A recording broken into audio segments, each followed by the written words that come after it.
napapansin na nila mga gawi kong parang hindi pambabae kasi bis na Chinese garter, laruan ko ay text sa cholens.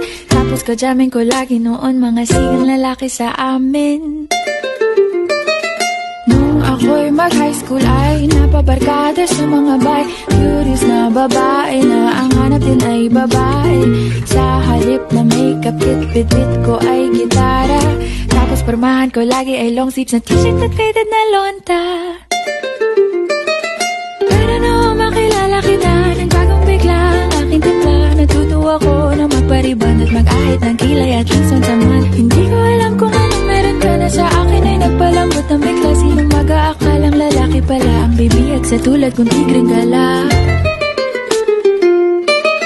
Kahit ako'y titibo-tibo, puso ko ay titibok-tibok pa rin sa'yo. Isang halik mo lang